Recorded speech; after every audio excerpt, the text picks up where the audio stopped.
So, folks, I was on the Line's Transatlantic Call-In show. Yet again, I co-hosted with Alexander, taking calls about trans issues ranging from advice to spicy debate. Check it out. We're going to talk to Panda, she, her pronouns from Texas. Panda, you are live on the line with Luxander and Riverboat. Jack, how you doing? I'm great. How are y'all? Doing good, doing good. Scratchy voice. Awesome. Yeah, we're making it through. You wanted to call about helping your trans girlfriend. Yeah, there's a little bit of a delay, so sorry. If I'm ever talking over you, it's not on purpose. But your topic today is advice for your trans girlfriend. So lay it on us. What do you want to talk about?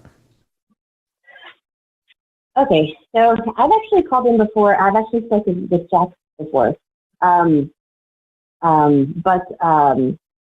So my girlfriend and I have been together for 9 years. Actually just celebrated our 9th anniversary on the 20th. Yay. Congrats. But the thing that I was trying to maybe get some advice or help on is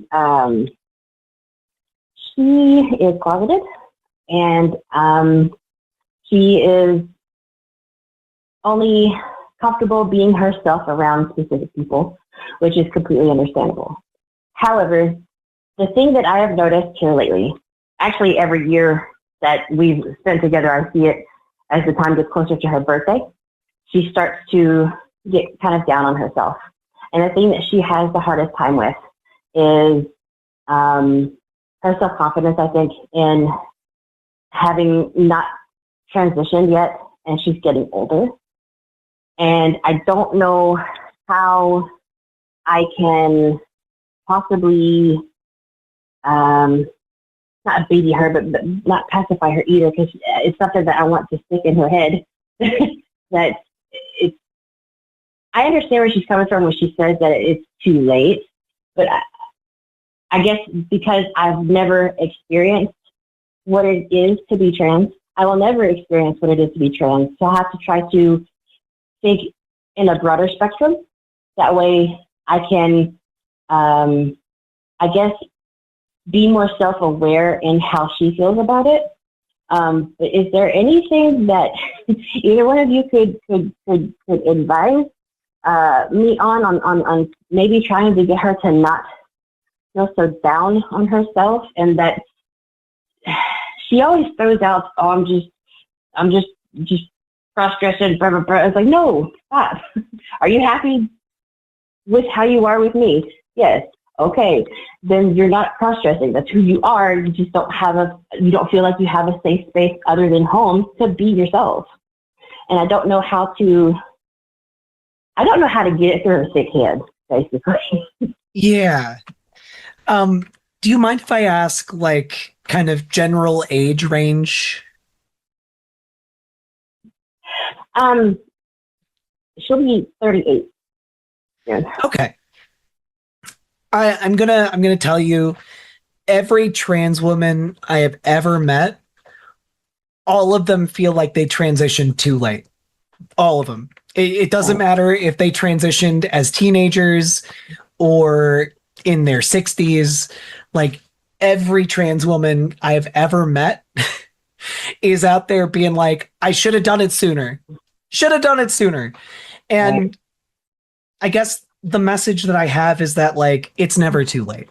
Every trans person that I know who has taken the leap, who has walked into a clinic and gotten, their HRT prescription, they're out there and they do not regret transitioning. They all just wish that they had been able to do it sooner.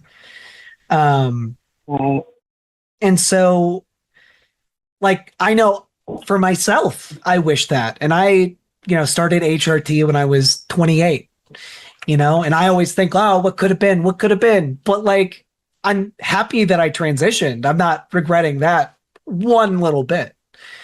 And, like, it is very scary doing your first appointment to get HRT, because there is, like, kind of this acknowledgement that, like, it's a big deal, like, you're kind of going, absolutely life changing. Yeah, you're doing something for yourself that is revolutionary. And Right. I think it can be really easy to get hung up on how scary that is, because it also requires you to kind of embrace a radical self-love. And that can be a big hurdle for some trans folks, because a lot of us, throughout our lives, we get just inundated with messaging that we should hate who we are, we should not embrace who we are, etc. And that can pose like a really real barrier, even if like the healthcare barrier isn't there. And I don't know what your situation is exactly. I know Texas, but I do know Planned Parenthood in Texas. Planned Parenthood in Texas has like walk-in clinics where you can get prescribed HRT on an informed consent model. Oh, I had no idea about that. I'm sorry, I'm sorry to cut you off. That's crazy. I had no idea about that. Yeah. So if the worry is like access to care might not be there, or if it is like a self-confidence thing, I guess it kind of depends on where your partner is getting tripped up, like, and what they want, right? I know for me, what was really helpful in figuring myself out is I went to go see a therapist specifically who specialized in like gender issues. So I could talk about these feelings openly and freely and not feel judged about them. And that helped me kind of arrive at that decision that I did want to go into that informed consent clinic and start HRT, because I'd been sitting there agonizing about this for years. And so, I obviously can't speak for your partner or what they want, what she wants, but like, maybe like, what is your sense, I guess? As far as like why it hasn't happened yet, or? Yeah, like, is there fear about like work or family, or I guess I'm trying to get a sense of like where the support is needed. Ultimately, it's the access and the financial aspect of the care, because it is not cheap, and I think that right there, if access to the care was more readily available to her, I think that I would have seen a completely different person 5, 6, 7, 8, 9 years ago. Still herself, but just a different, happier version of herself. I think it's more and more accessible as time goes on. I mean, obviously you live in Texas, so Planned Parenthood is like, being defunded and legislated out of existence and everything. But Planned Parenthood, and other sliding scale clinics as well, can address this. And then like, as far as like starting on the pills, estrogen is not super expensive. Like, it's functionally the same as birth control, where it's like $10 a month for a prescription. Especially if you use like a good RX. Yeah. It's way cheaper than you think it will be. I mean, obviously, trans women also sometimes get like a testosterone blocker such as spironolactone. And then there are like online ways to get it. Folks, Folx, is an online prescriber, or actually GoodRx. I was able to get last year before I had insurance. I was able to get an antibiotic off of like a GoodRx. Which normally I would just use their like coupons. They have a little coupon code. If you don't have insurance, you can take that to the pharmacy. But also you can go online and speak to a nurse practitioner, which really that's like all you need to, as far as getting hormones in an informed consent model, is a nurse practitioner, just an NP.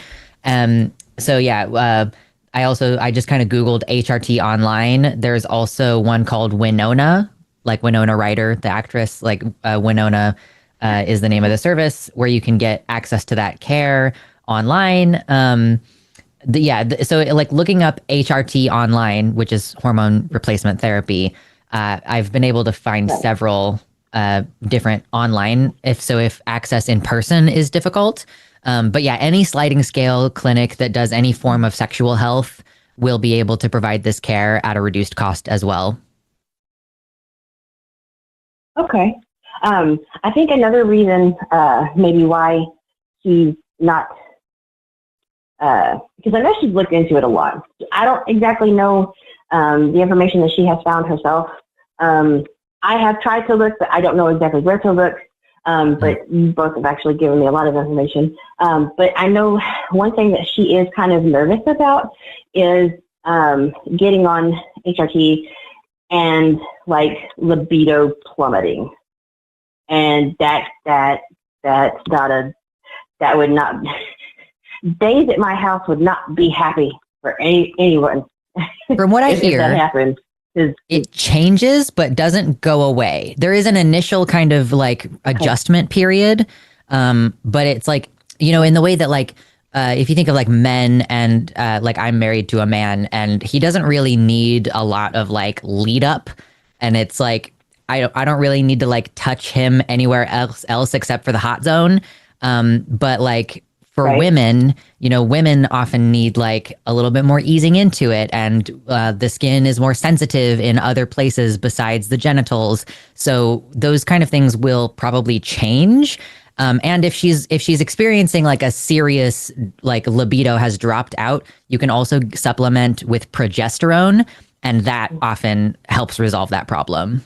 Yeah, I can I can tell you from experience, libido doesn't go away, but it does change. What is sensitive changes, what might be pleasurable changes, and also like progesterone does tend to up that sex drive if it has kind of gone down. Okay. So just from experience, I can tell you, for me, that was the case. But mileage may vary depending on other people. It's kind of you kind of have to feel it out for yourself once you start. That's actually like very encouraging, even more so because not to be like descriptive, but we are very, very far from vanilla. So like a lot of the exploring and stuff already happens anyway. So like I think that would be something good that she should maybe hold on to.